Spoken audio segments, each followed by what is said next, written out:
Jinak také Bahrami se zúčastňuje těch exhibits tenisových šampionů po celém světě a také hraje už zmiňované ATP Champions Tour. Zúčastňuje se těchto exibicí zejména pro ty jeho komické vložky. Vidíme, že je opravdu asi nejlepší, co na tom tenise dá dělat. Tohle je trochu parodie na ženský tenisový debl.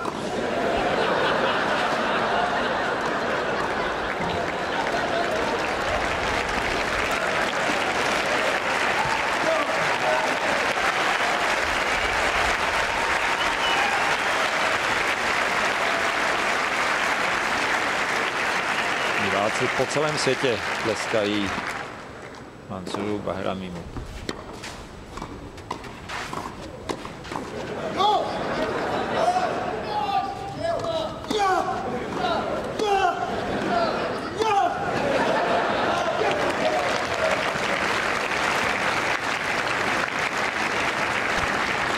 Ponoví různé jiné kousky i mimo kurt. Takový trik, vlastně, že rozbije sklenici nebo rozkouše sklenici, kouše to sklo. A různá jiná vystoupení už jsem s ním viděl.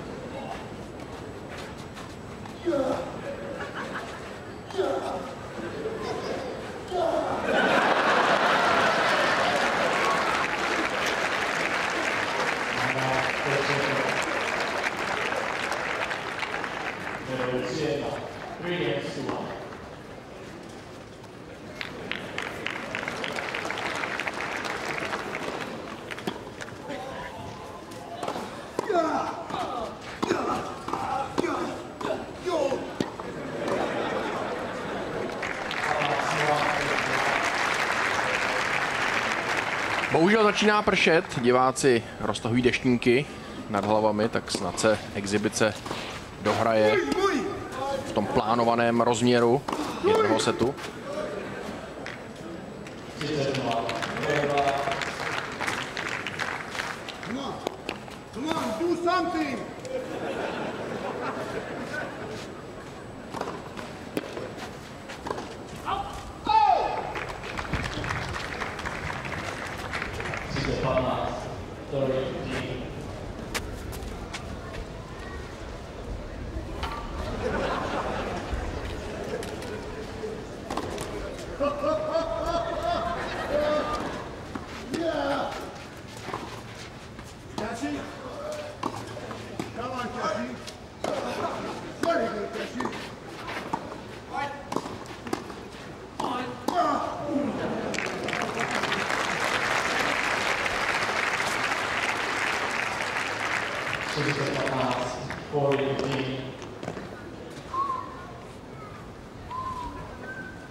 Tak pro Bohdana Ulihracha to není jednoduché zapojit se tady do toho debla.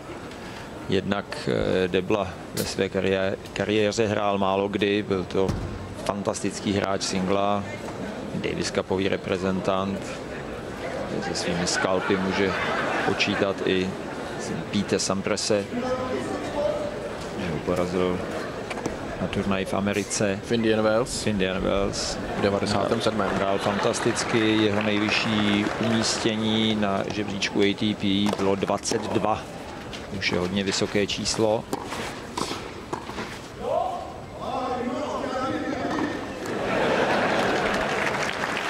No a podívejte se, kolik míčků v jedné ruce udrží Mansur Bahrami. Není to těch vzpomínaných 21, což je jeho osobní rekord.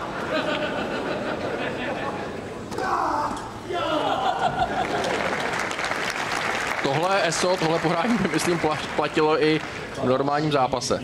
Fantastický servis.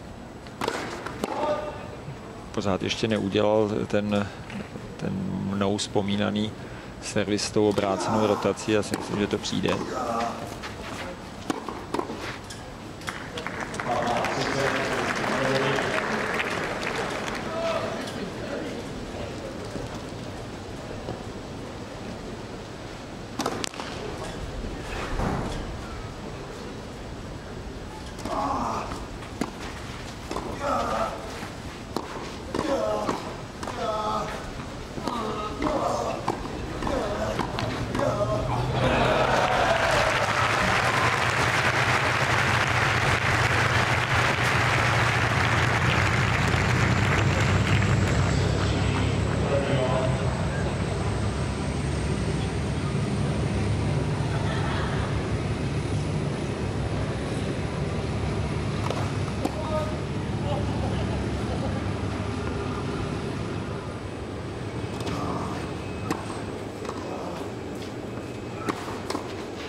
Bohužel déšť je čím dál tím silnější. Fouká i vítr. Žádné příjemné počasí pro tenis.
Časté přeběhy, to je čím se Manzur Bahrami vyznačoval, když hrál vlastně toho seriózního debla.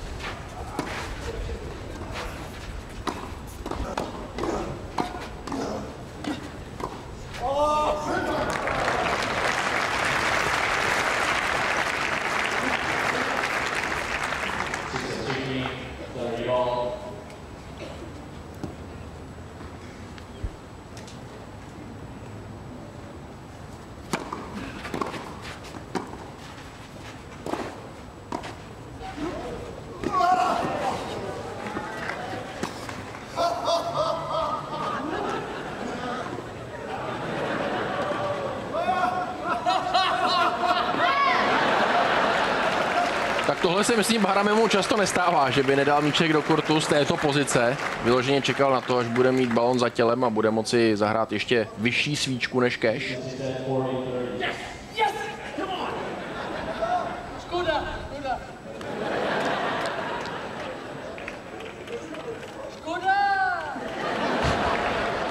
Teď to Lecomte vrací Bahramimu i z úroky.